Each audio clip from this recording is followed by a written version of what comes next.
उपासक सुख दुख को ना देखे, इष्ट देव को देखे, अनुकूलता प्रतिकूलता को न देखे, अपने धर्म को देखे, अपनी उपासना को देखे, तभी वो आगे बढ़ सकता है। सच्ची कहते हैं, हृदय रो पड़ता है इन महापुरुषों की निष्ठाएं देख करके कि वाह कैसी धर्म निष्ठा है। देह प्राण ते प्रिय कछु नाही, किसी का भी हो, देह और प्राण बहुत प्रिय है, लेकिन इन महापुरुषों ने, गुरुजनों ने देह प्राण की किंचन मात्र परवाह नहीं की। धर्म के लिए हम छोटी सी वस्तु भोजन, छोटे से इंद्रियों के भोगों के लिए अपने धर्म का त्याग कर देते हैं। महापुरुषों ने अपने प्राणों का त्याग कर दिया, लेकिन धर्म नहीं त्यागा। ये जब तक निष्ठा नहीं आती तब तक हम अपने आराध्य देव के प्रताप, महिमा और उनके प्यार को नहीं समझ सकते। अनुकूलता को, सुख को, सम्मान को तो कोई भी कृपा मान के स्वीकार ही करेगा, लेकिन प्रतिकूलता को, अपमान को, दंड को, तिरस्कार को जो कृपा मान करके सहता है, उसे महाभागवत कहते हैं, उसे महापुरुष कहते हैं, उसे भक्त कहते हैं। क्योंकि ऐसे महापुरुषों के हृदय में स्वयं सच्चिदानंद भगवान विराजमान रहते हैं। श्रीपाद प्रबोधानंद जी महाराज कह रहे हैं, हा काम क्रोध लोभाद्यति बल बहल ब्याल संकीर्ण में तत् संसारण्य में तद्दस दिशि विशर दुख दावा न लौघम किं कुर्मः कुत्र यामो हरि हरि शरणं स्वस्य पश्यामि नान्यत् श्री वृंदारण्य धन्य स्तुत निज कृपया रक्षमां त्वामुपेतम्।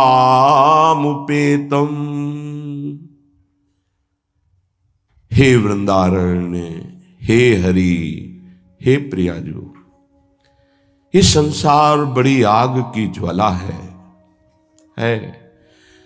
आपको इसलिए नहीं दिखाई दे रहा, आपका चश्मा ठीक नहीं है, नेत्र ठीक नहीं है। नाम जप कीजिए, निरंतर नाम जप कीजिए, फिर देखिए कैसा लगता है आपको ये संसार। एक अजीब स्थिति आती है, एक अलौकिक स्थिति आ जाती है, कुछ अच्छा नहीं लगता। मिलना, बात करना, कोई भोग भोगना, कोई ऐश्वर्य, कोई पदवी, कुछ नहीं। एक ऐसी आग जलती है सच्चिदानंद की, ये सब झूठा आकर्षण क्षण में नष्ट हो जाता है। अभी हमारी मलिन दृष्टि है तो हमको संसार प्यारा लगता है, असत प्यारा लगता है। संसारण्य में तत् दस दसों दिशाओं में, इस संसार में कहीं सुख नहीं है। दुखालयम अशाश्वतम, भगवान कह रहे हैं, महापुरुष कह रहे हैं, हमें सुख दिखाई दे रहा है। हमारी बुद्धि पतित हो चुकी है, मलिन हो चुकी है। ये दावानल संसार, जंगल में जो आग लगती है उसे दावानल कहते हैं। ये भड़क रही है, मैं भी उसकी लपेटों में आ रहा हूं। श्रीपाद कह रहे हैं, क्या कर सकता हूं, असमर्थ हूं। ये हृदय की बात है। हा वृंदारण्य, काम क्रोध लोभाद्यति बल बहल व्याल संकीर्ण में तत्। एक काम क्रोध लोभ आदि अनेक बलवान सर्प हैं जो अपनी कुंडली में फंसा करके डस लेते हैं और उनका विष चढ़ जाता है। कुछ तो ऐसे लील ही जाते हैं, अजगर आदि, तो लील जाने का मतलब पूरा जीवन निकल गया काम चेष्टा करते हुए, समझ ही नहीं पाए। पूरा जीवन निकल गया लोभ धन की प्राप्ति के लिए, समझ ही नहीं पाए। कल एक प्रश्नकर्ता कह रहे थे कि संसार में सुखी वही जिसके पास बहुत धन है, समृद्धशाली ही सुखी है। नहीं नहीं, सुखी वही है जिसने भगवान नाम का निरंतर स्मरण प्रारंभ कर दिया, वो सुखी, वो बेचारा। तुम्हें लगता है वो सुखी, बेचारा है। थोड़ी देर अगर उसके मन में अपने मन को मिला के देखो तो पता चलेगा उसका मन कितना जल रहा है, कितना दुखी है, कितना वासनाओं से गंदा हो चुका है। और शरीर छूटेगा तो बैंक बैलेंस यही रहेगा, वो गंदगी ढो के अगले जन्म में भोगेगा जाके। हाँ, माने ये असमर्थता का सूचक है। हाँ, वृंदारण्य किम कुर्मः, मैं क्या करूं, कुत्र यामो, कहां जाऊं, आपकी शरण ले लिया हूं। ये काम क्रोध लोभ आदि ये हिंसक पशुओं की तरह हम पर टूट पड़े हैं। या ब्याल वहल ब्याल संकीर्ण में तत्, इन्होंने हमें फंसा लिया है। देखो महापुरुष ये निर्विकार हैं, ये हमारी स्थिति को भांप कर बोल रहे हैं ऐसा। ये काम क्रोध लोभ आदि ये ब्याल सर्प की तरह मुझे अपने में बांध लिया है। जब सर्प बांधता है तो प्रतिपल वो अपने पाश से कसता जाता है, उसकी हड्डियां चूर चूर होती जाती है, फिर वो उसे निगल जाता है। ऐसे ही काम क्रोध लोभ मोह मद मत्सर ये ब्याल की भांति हमको फंसा चुके हैं। हम असमर्थ हो चुके हैं और हमको डस लिया है, इसलिए जहर चढ़ गया है। मेरे को कोई झुका नहीं सकता, मैं धनी हूं, ऐसे न जाने कितने जहर की तरंगें उठ रही हैं। कहां जाऊं, क्या करूं। हे हरि हे वृंदावन धाम, आपके सिवा मुझे कोई शरण में स्वीकार नहीं कर सकता। पक्का कोई स्वीकार नहीं, सब स्वार्थ के वशीभूत है, सब असमर्थ हैं। कौन मेरी रक्षा कर सकता है? क्योंकि अगर किसी को पुकारूं कि मेरी काम से रक्षा कर दो तो खुद काम से पीड़ित है। किसी को कहो कि मुझे क्रोध और मद से हटा दो, बचा लो, तो इस संसार में कोई नहीं बचा सकता। दो ही हैं बचाने वाले, हरि या हरि के प्रेमी जन, दूसरा कोई नहीं। तुम्हार सेवक असुरारी, स्वार्थ रहित जग जुग उपकारी। जुग माने दो, स्वार्थ रहित अगर कोई उपकार कर सकता है, मुझे बचा सकता है, तो भगवत प्रेमी महात्मा या स्वयं श्री भगवान। इसलिए हा हरि यामो हरि हरि शरणम स्वस्य पश्यामि नान्यत्। मैं देख रहा हूं कि मुझे कोई स्वीकार नहीं कर सकता। अच्छे सद्गुण और स्वार्थ की पूर्ति होती हो तो सब हाथ मिला लेंगे, लेकिन जब दुर्गुण अपने ऊपर शासन कर रहा हो और किसी की स्वार्थ की पूर्ति हमसे न हो तो हमसे कोई बात नहीं करेगा, कोई नहीं बात करेगा। किसी से हम बात करना चाहें तो वो घृणा और त्याज्य भाव से देखेगा, है गंदा आदमी, क्या है इसके पास। लेकिन ऐसे को भी अगर कोई गले लगाता है तो दो, एक भगवत प्रेमी महात्मा और एक भगवान, दूसरा कोई नहीं। भगवत प्रेमी महात्मा और भगवान कहने को दो हैं, वो एक ही है। या तो हित तो कीजय कमल नयन सो, जा हित आगे सब हित लागे फीको, कह हित कीजय साधु संगति दो, जो कलमश जाए सब जी को। दो की ही बात स्वामी हरिदास जी महाराज ने भी की है। या तो कमल नयन बांके बिहारी से अपनापन कर लो, हित कर लो, प्रीति कर लो, वो स्वीकार कर लेंगे, आप कैसे भी हो वो गले लगा लेंगे। और या साधु संगति सो, वो भगवान और भगवान के जनों में अभेद है। तस्मित् तज्जने भेदाभावात्, वो वही हो जाता है उनके चिंतन के प्रभाव से। तो जैसा स्वामी का स्वभाव वैसा सेवक का स्वभाव, जैसा स्वामी का प्रभाव वैसा सेवक का प्रभाव हो जाता है। हरि और हरि प्रेमी संत जन, ये दो ही हैं जो शरण में स्वीकार करके महापापी को भी परम पद में आरूढ़ कर देते हैं। इसलिए हे वृंदावन धाम, आपसे प्रार्थना करता हूं, आप मुझे स्वीकार कर लीजिए और भगवत प्रेमी महात्माओं का संग दीजिए। धन्य है वो प्रशंसनीय है जिन्होंने आपकी कृपा प्राप्त कर ली है। वृंदावन की कृपा रसिक संग सुखकारी, पक्का समझना। श्रीधाम वृंदावन श्री लाडली जी की कृपा से आना होता है और धाम की कृपा से भगवत प्रेमी महात्मा का संग मिलता है। ये धाम के शरणागत जितने प्रेमी जन हैं, धाम कृपा न करे तो पास से निकल जाएंगे, आप जान भी नहीं पाओगे। जब धाम कृपा करता है तो प्रकाशित कर देता है। जिसका कल्याण करवाना होता है उसके सामने उसका वैभव, उसका प्रभाव, जिससे उसकी श्रद्धा और विश्वास दृढ़ होकर उनके चरणों में समर्पित हो जाए। जब किसी महापुरुष का आश्रय दृढ़ हो जाता है तो फिर एक काम क्रोध लोभ मोह मद मत्सर थर्राने लगते हैं। इनकी सामर्थ्य नहीं होती। ये भगवत शरणागत पर तो परीक्षार्थ प्रभाव दिखा सकते हैं, लेकिन भगवत प्रेमी महात्मा की शरणागति जिसने स्वीकार की वहां परीक्षा भी नहीं, क्योंकि उनकी दृष्टि रहती है। हम तभी परास्त होते हैं जब उनकी अवहेलना कर देते हैं। महापुरुषों की अवहेलना ही काम क्रोध लोभ आदि को आक्रमण करने का अवसर देती है। यदि हम महापुरुषों के अधीन वृत्ति रखें तो काम क्रोध आदि की वृत्ति का प्रवेश भी नहीं हो सकता। बड़ी सामर्थ्य है भगवत प्रेमी महात्माओं के सानिध्य में, सच्ची बात मानना। क्योंकि अनंत महिमा युक्त प्रभु का नाम, प्रभु के चरणारविंद का आश्रय दृढ़ होता ही उन्हीं से है।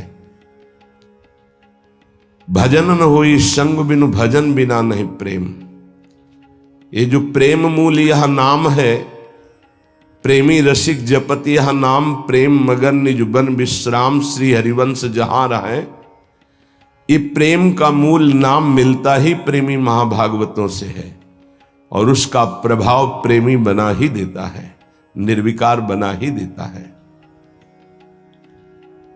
भला मृत्यु दंड जैसा सामने भय उपस्थित हो और फिर कोई नाम कीर्तन कर रहा हो, कैसे आश्चर्य की बात है कि शरीर को बड़ी पीड़ा पहुंचानी, बहुत प्रकार से प्रताड़ित करना, नाना प्रकार के दुख एक साथ उपस्थित हो जाए और वो गीत गा रहा हो, बड़ा मुश्किल। ये निष्ठा का प्रभाव होता है। नाम जिसके हृदय में गुरुदेव प्रदत्त नाम प्रकाश कर दिया। कल से शाम टाइम से बहुत हृदय व्यथित हुआ जब महापुरुषों के चरित्रों को अवगाहन हुआ, तो बार बार केवल रोना ही आ रहा था कि आप जैसी निष्ठाएं अगर किनका मिल जाए तो जीवन धन्य हो जाए। कल गुरुदेव तेग बहादुर सिंह जी महाराज का पावन चरित्र एकदम भाव में आया पढ़ रहे थे।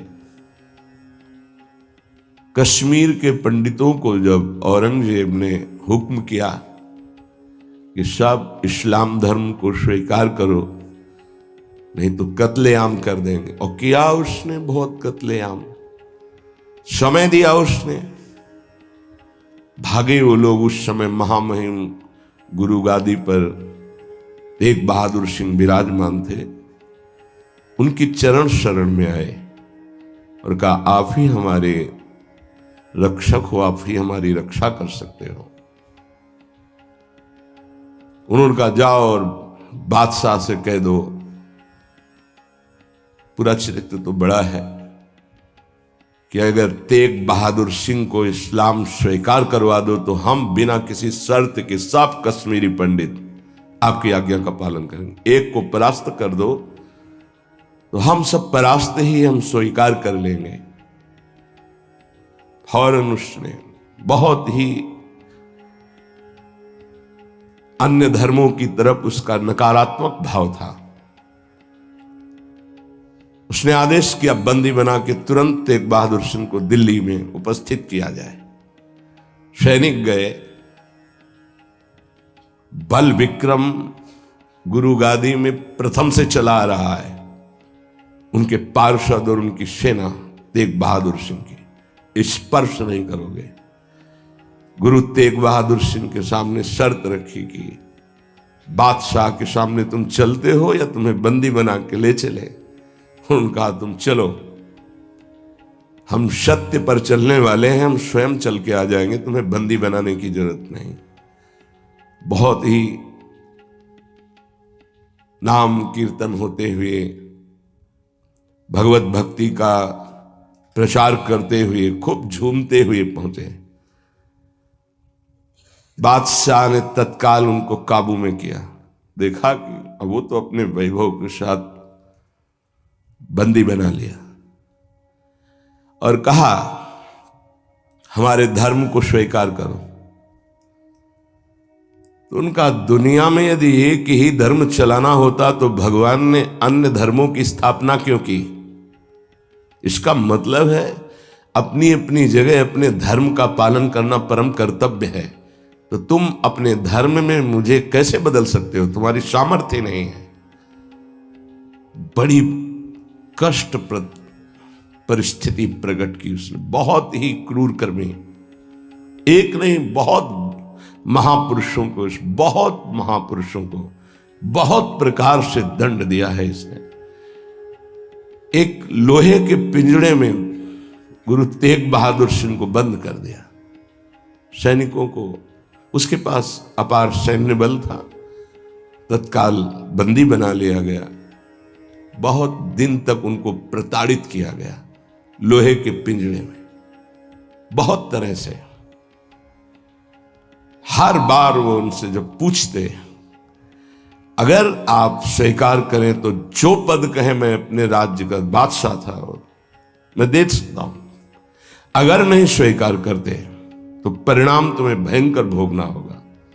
तो उन्होंने हंसते हुए कहा कि प्रभु ने जिस धर्म में मुझे स्थापित किया है, तेरी सामर्थ्य क्या है? कड़वे ही शब्दों से, तेरी सामर्थ्य क्या है कि मुझे परास्त कर सके? और उस समय उन्होंने पद गाया, भाई मैं धनु पाइयो हरि नाम, मन मेरो धावन ते छूटियो, करी बैठो विश्राम। भाई मैं धनु पाइयो हरि नाम, माया ममता तन ते भागी, उपज्यो निर्मल ज्ञान। लोभ मोह यही परसि न साके, गही भगति भगवान। भाई मैं धन पाइयो हरि नाम। देखो, भीषण प्रताड़ना, कष्ट, मृत्यु भय उपस्थित, और वो गा रहे कि हे भाई मैंने हरिनाम रूपी परम धन पाया है। मन मेरो धावन्ते छूटियो, अब मेरा मन कहीं भाग कर नहीं जाता, दौड़ भाग खत्म हो चुकी है। करी बैठो विश्राम, अब तो नाम में विश्राम पा गया है।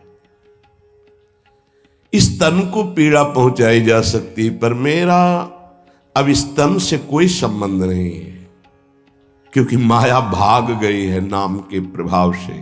तन से कोई ममता नहीं रह गई। उपजियो निर्मल ज्ञान, इसी नाम के प्रभाव से निर्मल ज्ञान का प्रादुर्भाव हुआ है। लोभ मोह यही परसि न साके, गही भगति भगवान। कोई भी तुम प्रलोभन दो, हम मेरे मन को नहीं लुभायमान कर सकता, और कोई भी भय दो तो अब मेरे शरीर का मोह नहीं, क्योंकि मेरे हृदय में भगवान की भक्ति जागृत हो गई है। जन्म जन्म का संसार चूका, रतन नाम जब पाइया, तृष्णा सकल विनाशी मनते, निज सुख माहि समाइया। जन्म जन्म हो गए भटकते हुए, अब कोई संशय नहीं रहा, मुझे नाम रूपी रतन मिल गया, सब संशय खत्म हो चुके हैं, जीने की भी तृष्णा खत्म हो चुकी है, सकल वासना नष्ट हो चुकी है, मेरा मन निज सुख में समा गया है। जाको होत दयालु कृपा निधि, सो गोविंद गुण गावे, कहु नानक इह विधि को संपे, को गुरुमुखी पावे। कह रहे जिस पर भगवान दयालु होता है, कृपा निधि होता है, वही भगवान के नाम गुण को गा पाता है। नानक साहब कहते हैं अब कोई संशय नहीं, कोई इच्छा नहीं, क्योंकि गुरु को समर्पित हो गया और गुरु मुख से नाम पा गया। ये बहुत बड़ी उपलब्धि है।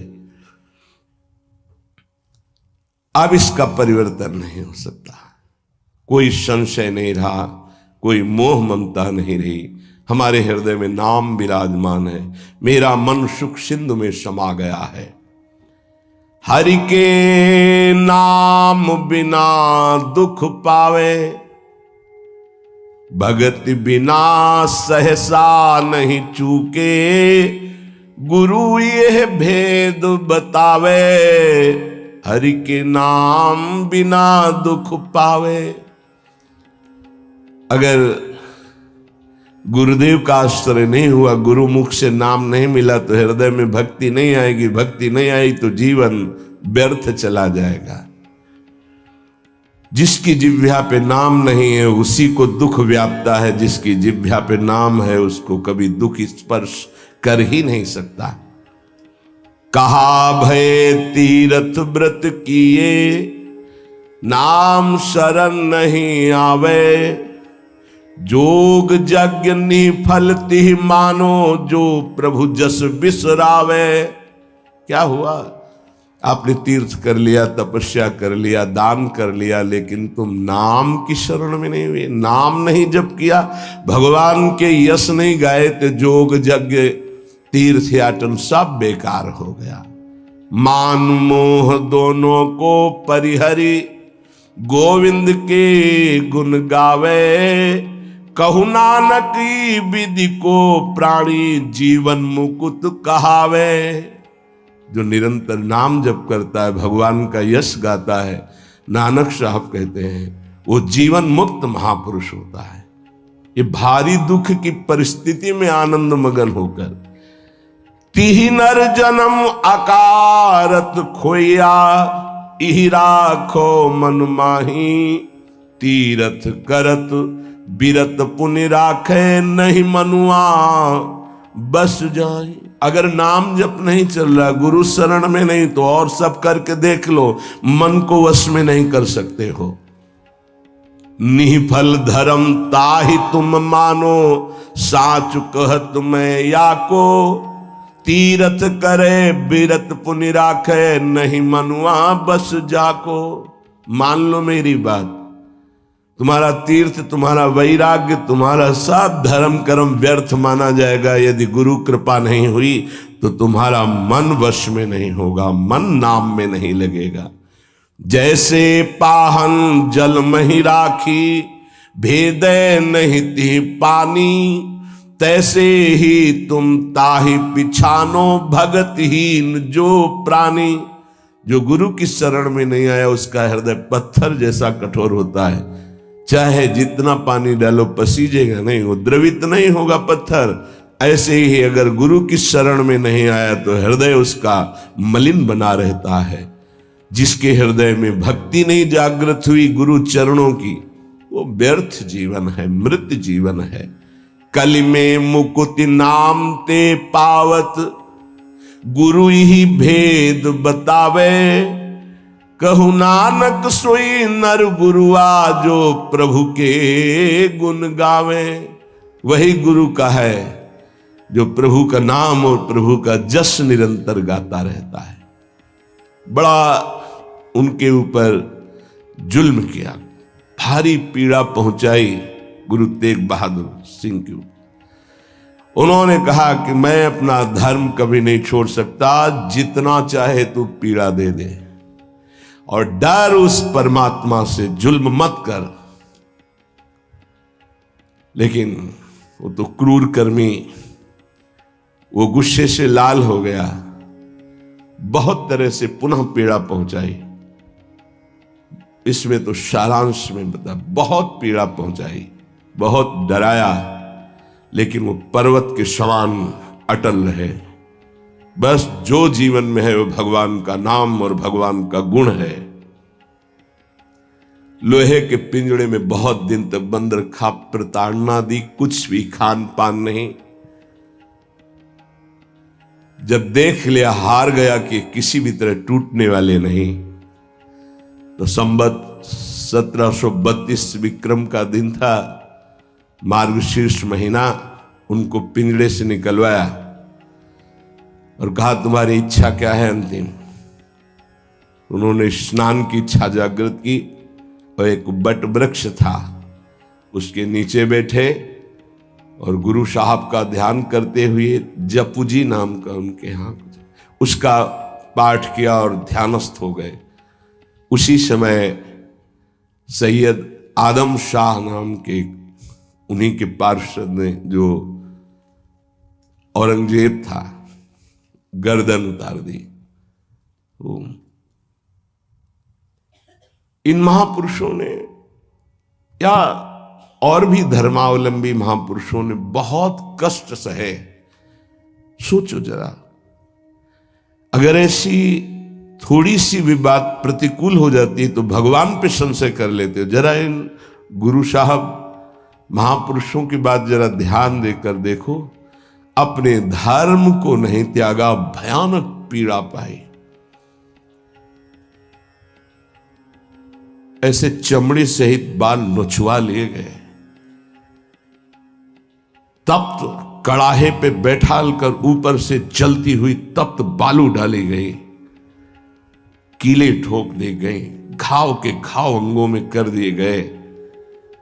कभी आह नहीं, अपने धर्म से नहीं टूटे। बीच से आला चौराहे पर खड़े होकर के चलवा दिया गया, आला चलवा दिया, आराम आराम से, थोड़ा थोड़ा ऐसे रोक रोक करके, लेकिन शब्द है राम राम राम।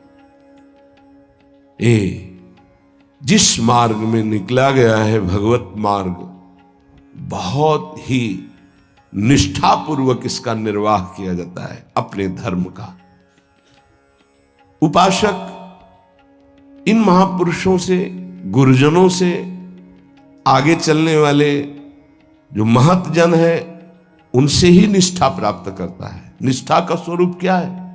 अनुकूलता, प्रणाम नमस्कार नहीं, भारी प्रतिकूलता और प्राणों को प्रतिपल कष्ट मिले तो भी जो ना टूटे उसे निष्ठा कहते हैं।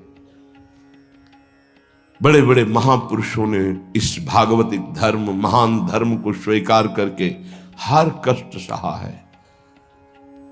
प्रहलाद जी क्या कष्ट नहीं दिया गया, कबीर साहब क्या कष्ट नहीं दिया गया इनको।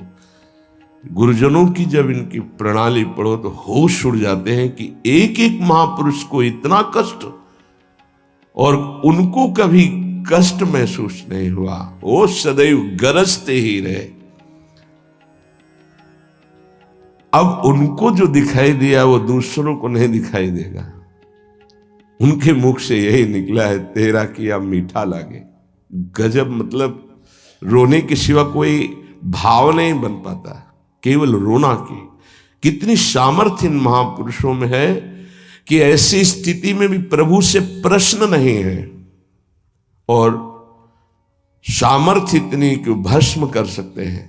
इतना भजन का तेज है, पर उन्होंने कभी कुछ नहीं प्रतिकूलता की, चुपचाप सह गए, प्राण त्याग दिए अपने धर्म, अपनी निष्ठा पर। अपने लोगों को इन महापुरुषों से एक प्रेरणा मिलती है कि काम, क्रोध, लोभ, मोह, मद, मत्सर, भूख, प्यास, सर्दी, गर्मी, मान, अपमान, दुनिया के जितने द्वंद्व हैं, ये सब एक साथ टूट पड़े तो भी हम अपनी निष्ठा नहीं छोड़ेंगे। उपासक देखो, अनुकूलता होती तो जय जय, प्रतिकूलता होती तो भाग पड़े। तुम कायर हो, भगवत मार्ग के शूरवीर थोड़ी हो।